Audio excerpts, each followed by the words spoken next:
Now, your Weather Authority forecast from Chief Meteorologist Bruce Katz. Well, tonight here at Fox 8, putting out a first alert. Weather that will impact you, and with that, we do have tornado watches in effect North Shore. Now, this is through 11 o'clock, and really nothing is verified. I think the preemptive strike was a little bit early. In my opinion, this watch should have come out around 9:30 or 10 through about 3 in the morning, and I'll show you why in just a moment.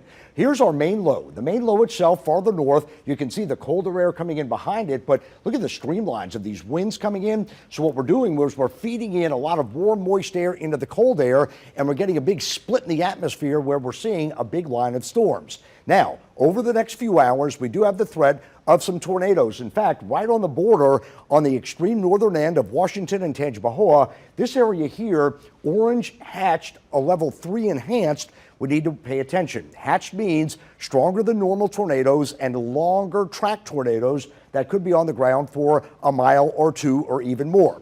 Now, South Shore, we're still under the gun for the potential of severe weather, not as much though as a level 2. So here's your timing.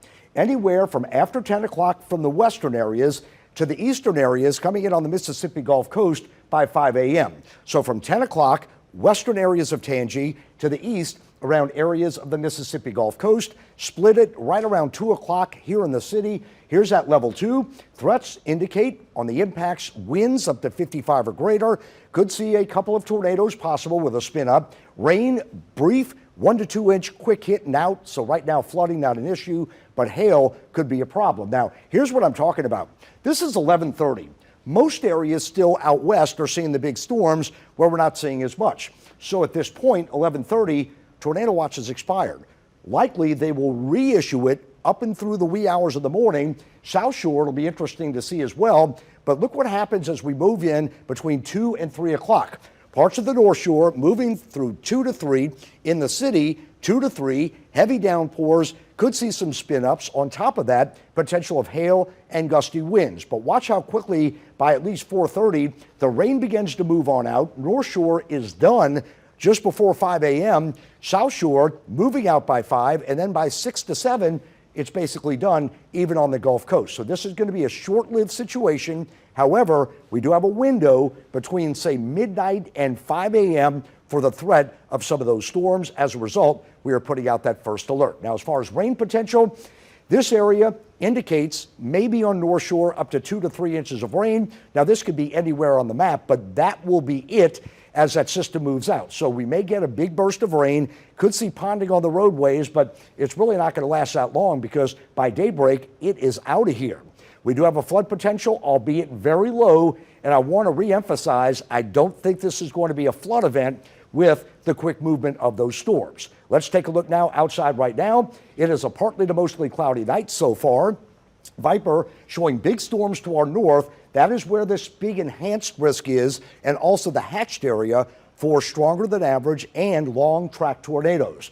We are seeing the storms moving from Lafayette to Baton Rouge, so we're still a few hours away. Really, all of the Fox 8 viewing area is not seeing any rain whatsoever at this point. Here's our big spin. This system, as it moves off to the north, it's finally going to kick all this out of here, and behind it, we're going to get drier air. But look what happens here with the main low. We see that strong southwest flow. Here's that split in the atmosphere. Notice this kind of V developing. That is the setup for the threat of severe weather. Satellite and radar pretty much showing. Here's your low near St. Louis, extending line of showers and storms. Tornado watches in effect for northern areas of the viewing area, now just issued for central and eastern parts of Mississippi. But again, that is outside of our viewing area. So let's take you further in time. Here we go, 1 o'clock. This is another high resolution indicating between midnight and 1, the rain storms moving in through 2 o'clock North Shore, 2 to 4 South Shore, and then by 4 to 5, everything begins to move eastward, and by 6 to 7, it is all done for the morning. Right now, temperatures very warm and very humid. We should be in the upper 60s for highs, but we're seeing right now mid-70s at the 9 o'clock hour.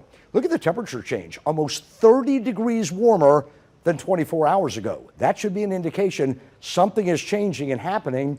Warm, moist air, dew points in the 70s in mid to late November. That is a lot of moisture to deal with a south wind indicated by some gusts up to 15 to 25. Here's that 7-day forecast. Tomorrow, actually, we dry out. It's going to be an overnight situation. Temperatures Thanksgiving in the 50s. Could see a few showers, and then over the weekend, looking pretty good out there. Temperatures finally feeling like fall with some 40s coming back. So again, that QR code on the bottom left of the screen. Hopefully you aimed your camera at it, downloaded it, because tonight, overnight, if power goes out, at least you'll have an alert on your phone to let you know what's happening. I don't get what happened here, because earlier in the day we got the warning. Tornado watch. Tornado watch, I'm sorry, Right. from the Weather Service, but Right. the weather wasn't close. Like, why wouldn't they wait longer when it's actually coming? We had that conversation about 5 hours ago. Yeah. I just, I even asked the Weather Service, I said, if this is moving in between midnight and 5, why put out a 4 p.m. till 11 where the storms don't hit until 11:30? Yeah. So, kind of a preemptive strike. I mean, we work well with the Weather Service. They do a great job, but I kind of felt this was a bit early, but I think we're going to extend those watches. So I'm going to be here through 2 a.m. Zach Fradella comes in at 2 a.m., so we're going to cover you through the night. 2 a.m. Yeah. 2 a.m., Brucey. roll, right? That's Brucey, how you we do roll like that. Weather Bruce. Authority All and right. First Alert. There you go.